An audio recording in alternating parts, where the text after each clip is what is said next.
Hi friends, welcome to Meena's media. நாம் இன்னைக்கு வீடியோவில் ரொம்பவே சிம்பிளாக ஈஸியாக செய்யக்கூடிய பிரேக்ஃபாஸ்ட் ரெசிபி தான் பார்க்க போகிறோம்.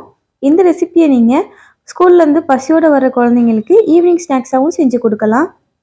வாங்க இந்த ரெசிபியோட ப்ரிப்பரேஷன் எப்படின்னு பார்த்துடலாம்.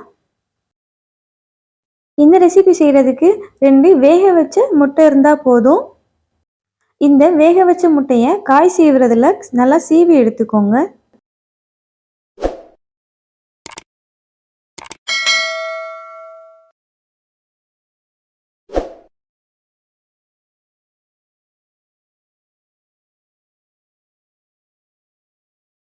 ரெண்டு முட்டையும் இந்த மாதிரி நல்லா சீவினதுக்கு அப்புறமா இதில் 1/2 வெங்காயத்தை மட்டும் பொடியாக கட் பண்ணி சேர்த்துக்கோங்க.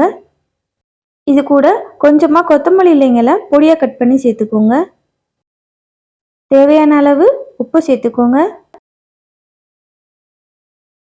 1/2 ஸ்பூன் தனி மிளகாய் தூள் சேர்த்துக்கோங்க.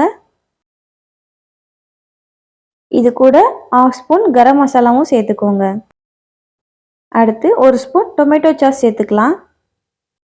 இது எல்லாத்தையும் நல்லா மிக்ஸ் பண்ணிக்கோங்க. குழந்தைங்களுக்கு கொடுக்குறதா இருந்தால் காரம் கம்மியாக சேர்த்துக்கோங்க. பெரியவங்களுக்கு கொடுக்குறதா இருந்தால் காரம் நல்லாவே நீங்கள் சேர்த்துக்கலாம்.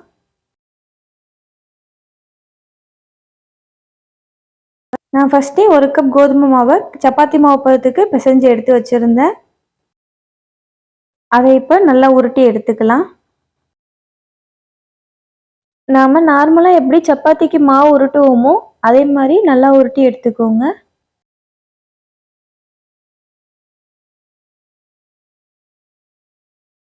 மாவு இந்த மாதிரி சப்பாத்தி பதத்துக்கு உருட்டினதுக்கு அப்புறமா ஃப்ளேவருக்காகவும் டெக்கரேஷனுக்காகவும் கொஞ்சமாக கொத்தமல்லி இலைங்களை சேர்த்து ஜென்டலாக உருட்டி எடுத்துக்கோங்க. அதை அப்படியே பின்னாடி பக்கமாக திருப்பி போட்டு நாம் ரெடி பண்ணி வச்ச எக் மசாலாவை உள்ளே ஸ்டஃப் பண்ணி வச்சுக்கலாம். ஒவ்வொரு பீஸ்க்கும் 1லேருந்து 1.5 ஸ்பூன் வச்சிங்கன்னா கரெக்டாக இருக்கும்.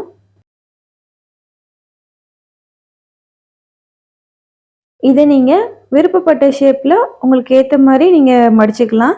நான் இப்போது ட்ரையாங்கிள் ஷேப்பில் இதை மடிச்சுக்கிறேன்.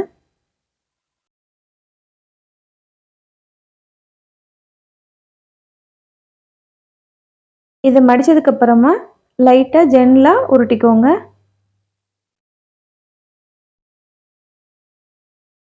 இதே மெத்தடில் எல்லா பீஸையும் செஞ்சு எடுத்துக்கோங்க. அடுத்து தோசைக்கல் நல்லா சூடானதுக்கு அப்புறமா ஆயில் அப்ளை பண்ணிக்கோங்க.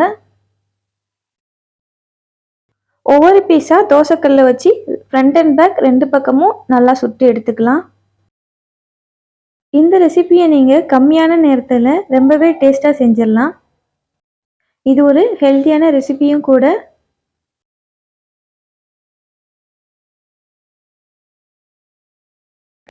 இந்த ரெசிபிக்கு நம்ம தொட்டுக்கிறதுக்கு எதுவுமே தேவையில்லை, அப்படியே சாப்பிட்லாம்.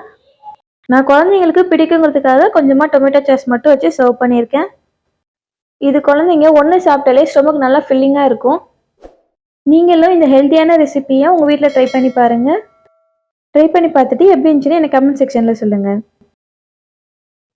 தேங்க்ஸ் ஃபார் வாட்சிங். Bye guys.